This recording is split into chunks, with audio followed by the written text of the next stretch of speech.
I'd heard of a cattle station that allowed farm stays. Every night, the hosts, Colin and Betty, would invite guests into the homestead for happy hour. It was bring your own drinks, and they provided a few nibblies. This kind of outback hospitality is something I love. It represents an Australia of old, when people still knew their neighbours. Unfortunately, Colin was undergoing cancer treatment. I found it fascinating that he was using Aboriginal treatments in his recovery. Maroon bush and the sap of a local bloodwood, and a form of Reiki called mobbing. I had no idea the Aborigines used Reiki, but could find very little mention of it in later online searches. The next morning, I met a few crew who had gathered for the yearly cattle muster. The head musterer asked me if I wanted to tag along and take a few photos. Once again, I must say I was surprised by the amount of women working on the station. The copter pilot was a woman, and I joined Danny, one of several women, driving the bull buggies. The bull buggies and four-wheel drive motorcycles looked like something out of Mad Max, reinforcements to protect against charging cattle.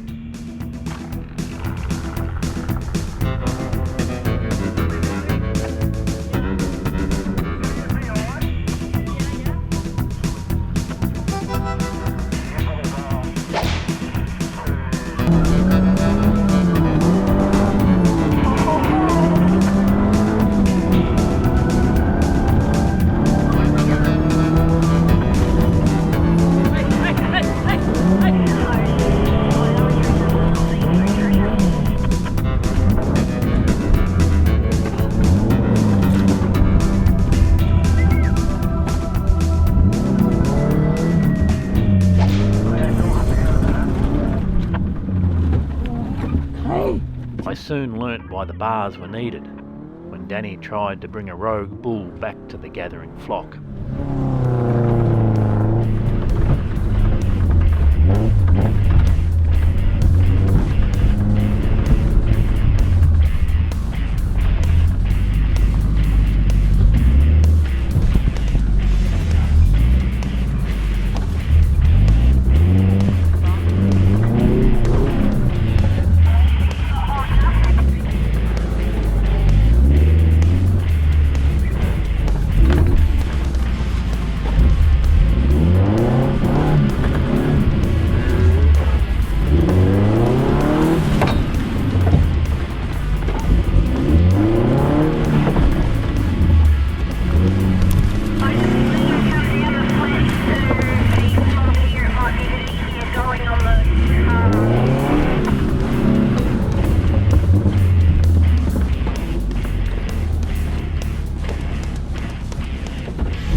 The skill these helicopter pilots display is just unbelievable.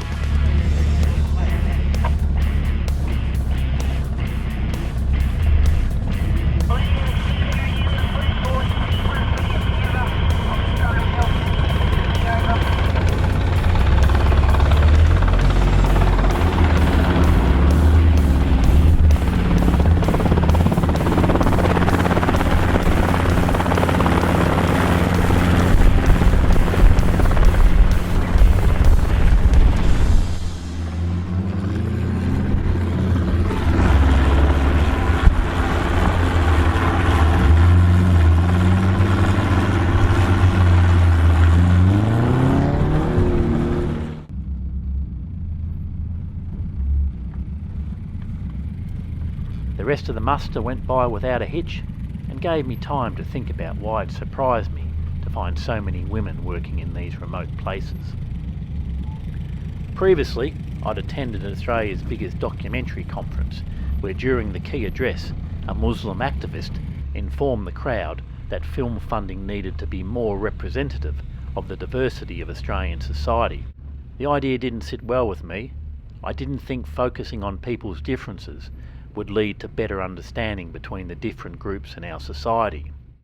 Years ago, I did a doco for the ABC on newly arrived African refugees in Tasmania.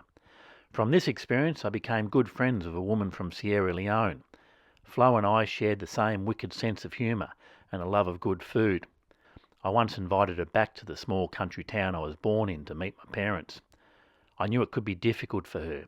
She would have been the only black person for 100 kilometres. I don't think my dad had ever known a black person before, and he was prone to making stupid racist jokes out of pure ignorance. I think when Dad realised that Flo had the same sense of humour as him, the similarities led to acceptance. And this colours my opinion on racism. It is through concentrating on our similarities that we can accept the differences. So anyway, getting back to this doco conference, the next big announcement was from the National Film Funding Board. In the name of diversity and inclusion, their next funding round, $5 million, would only be available to women. This was despite the fact that at this conference, women made up 56% of all delegates, 52% of all speakers, and a whopping 61% of all funding decision makers. When is it that this insidious ideology of diversity and inclusion crept into our culture? When is it that I, as a white male, became seen as privileged and not deserving of having my voice heard on our public broadcasters? Out here in nature, it is survival of the fittest. Out here on this station, these women, or Aborigines, or foreign backpackers weren't given their roles due to some ridiculous idea of tokenism. They got these jobs because they earned them.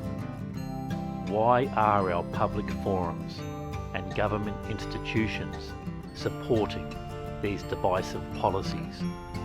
Why are they giving a voice to these minority group activists who seem hell-bent on destroying all that came before them?